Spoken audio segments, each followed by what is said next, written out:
ప్రస్తుతం అయితే మనతో పాటు బీఆర్ఎస్ రాష్ట్ర నాయకులు శ్యామారెడ్డి గారు మనతో పాటు ఉన్నారు. సార్ నమస్తే అండి. నమస్తే. అంటే ప్రచారం ఏ విధంగా సాగుతుందంటారు? ప్రచారం బాగా జరుగుతుందండి. ఎందుకంటే గతంలో చూసుకున్నట్టయితే గత ఎన్నికల్లో కూడా అసెంబ్లీ ఎన్నికల్లో కానీ ఇక్కడ 7 డివిజన్లు ఉంటాయి. ఆ 7 డివిజన్లలో ఐఎస్ఎదన్, కుర్మాగూడ, సంతోష్ నగర్, అలాగే గౌలీపుర, డబుల్పుర, రైన్ బజార్, తలాబ్ చెంచలం ఈ 7 డివిజన్లు ఉంటాయి. 7 డివిజన్లో మైనార్టీలు ఎంతమంది ఉంటారు, హిందూస్ కూడా అంతమంది ఉంటారు.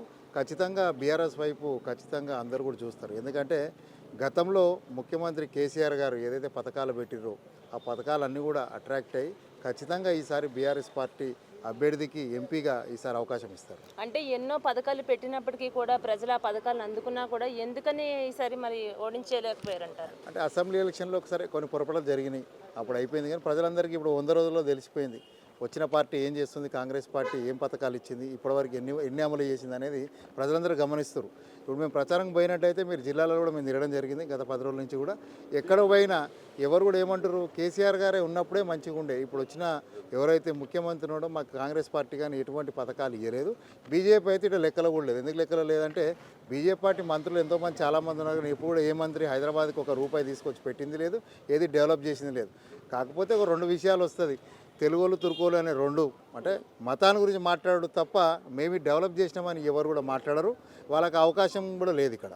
ఓకే, అలాగే ఇక్కడ ఎవరైతే ఎంపీ అభ్యర్థిగా నిలబడుతున్నారో గడ్డం శ్రీనివాస్ యాదవ్ గారి గురించి అడిగితే మీరు ఏం చెప్తారు? ఖచ్చితంగా, ఎందుకంటే గడ్డం శ్రీనివాస్ గారు ప్రజల మధ్యలో వచ్చిండు. ఇక్కడ ఓల్డ్ సిటీకి సంబంధించిన వ్యక్తే, బయటికి నుంచి ఏదో పారాషూట్ వచ్చిన వ్యక్తి కాదు. బీజేపీ అభ్యర్థిని మీరు చూసుకున్నట్టయితే పారాషూట్లో వచ్చిన వ్యక్తి, ఆ వ్యక్తిని కూడా పారాషూట్లో పంపిస్తారు ప్రజలు కూడా.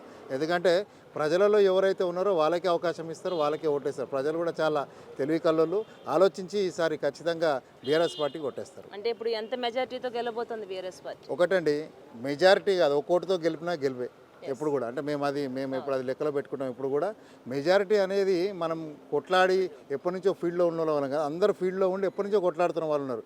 మెజారిటీ మాకు కాదు, ఖచ్చితంగా ఒక్కోటితో గెలిచినా గెలిపే.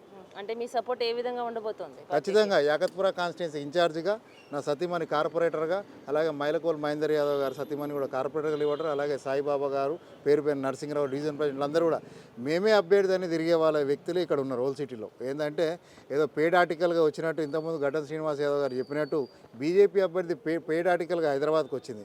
కానీ మేమందరం పేడ్ ఆర్టికల్ వచ్చిన వాళ్ళం కాదు. మేమందరం ఇక్కడనే పుట్టి ఇక్కడనే పెరిగి ఇదే ఓల్డ్ సిటీలో ఉండి అందరికీ కష్టాలు సుఖాలు 2 కూడా తెలుసు, అందరికీ ఎలా చేయాలి ఏం చేయాలని తెలుసు.